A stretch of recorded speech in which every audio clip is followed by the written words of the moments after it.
I carried the vial for 4 years before I gave it to anyone else. It was thumb-sized, blown glass, sealed at the neck with a blob of red wax my grandmother pressed with her own ring before I shipped out. Inside, packed down hard so it wouldn't shift, was a pinch of black coastal soil from her farm, the kind that still smells of salt and old rain even sealed away from air for years. She put it in my hand at the transport gate, closed my fingers over it herself and said, "For when you need to go home and can't." I never told her where I was actually going, or what that sentence would come to mean there. I don't think she needed me to. I wore it on a cord under my fatigues the whole tour, against my own death, not anyone else's. That was the plan. Every corpsman on the Havern front carried something like it, quietly, the way men carry photographs. Mine just happened to have dirt in it instead of a face. There's a particular kind of quiet that settles over a forward aid station between contacts. Not peace, just the absence of urgency. Everyone moving a little slower than they'd admit to.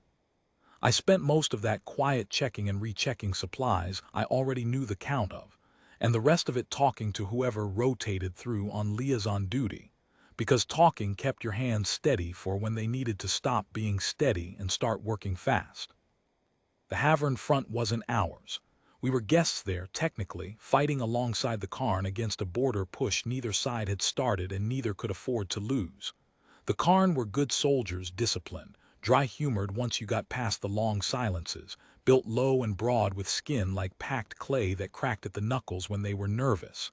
They didn't talk about death the way we did. They didn't have to. Their fear wasn't dying. It was dying in the wrong place. A Cairn soul, their priests taught, doesn't leave the body all at once. It seeps out slowly, like water through unfired pottery, and it has to find ground, real ground, living ground, soil from a world that still grows things within what they called the rooting hour, the span between the last breath and true death. Bury the body in that hour, anywhere the ground still lives and the soul roots and goes on.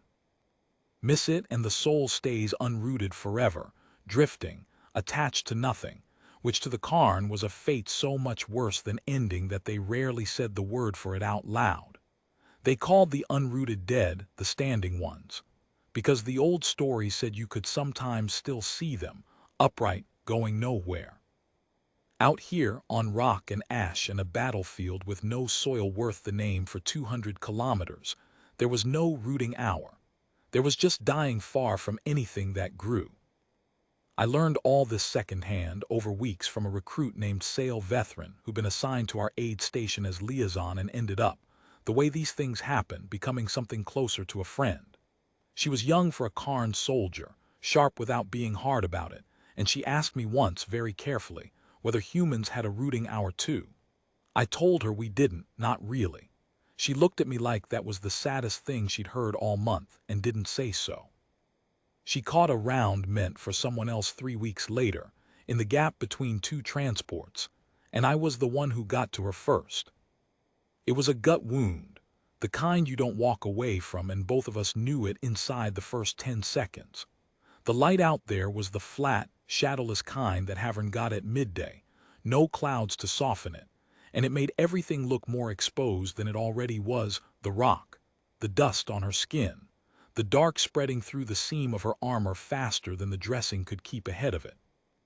I did what I could anyway, because that's the job, and she let me because that's hers, and somewhere in the middle of it she stopped trying to help me help her and started watching my face instead.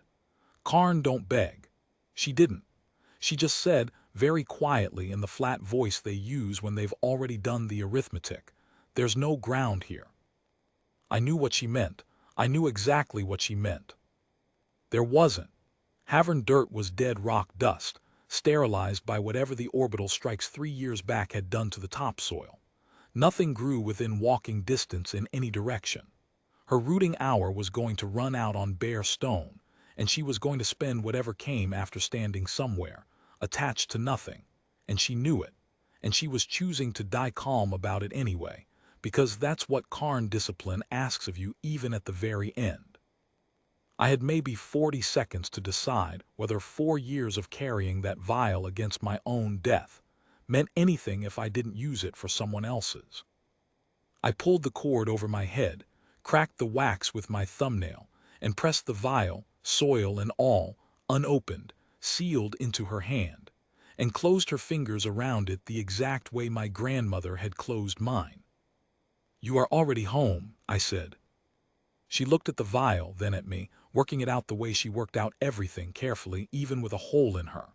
"It's not carn ground," she said, more breath than words. I told her it didn't have to be. I'd read the funeral law twice over since meeting her, the way you read things you're afraid you'll need, and the actual text, the old text, didn't say carn ground.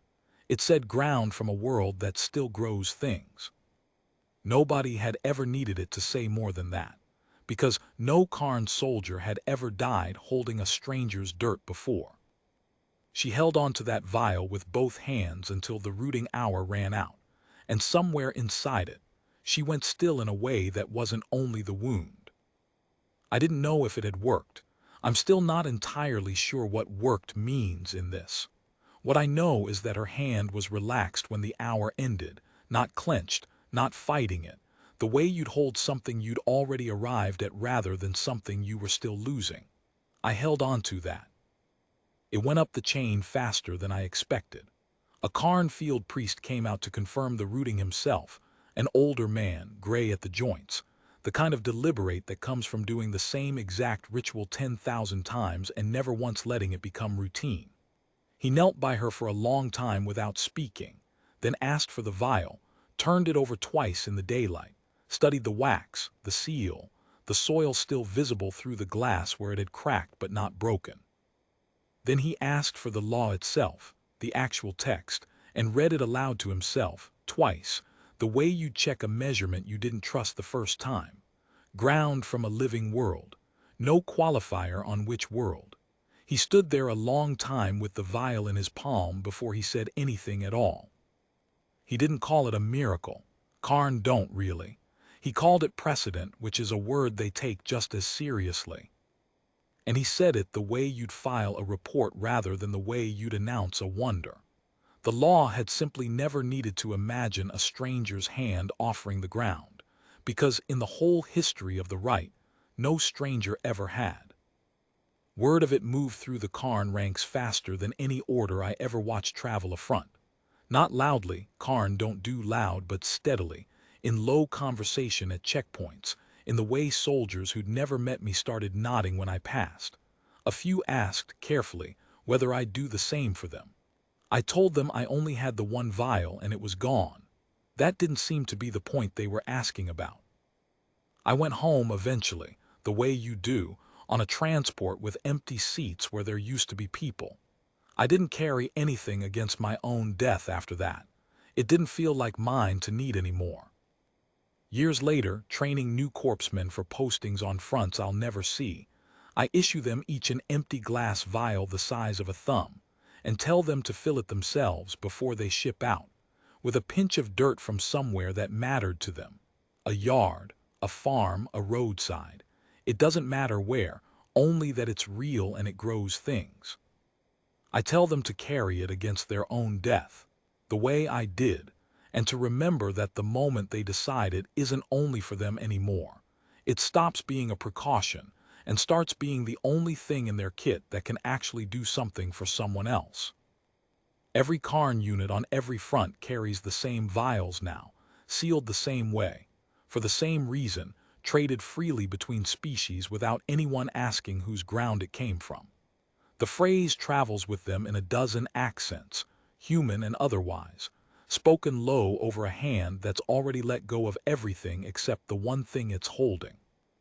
You are already home. I didn't invent that. My grandmother did for me, at a gate I never explained. I only found out, on a dead hillside on a front that doesn't exist on any star chart you'd recognize, exactly how far a pinch of dirt and 4 words could carry someone who had nowhere left to go.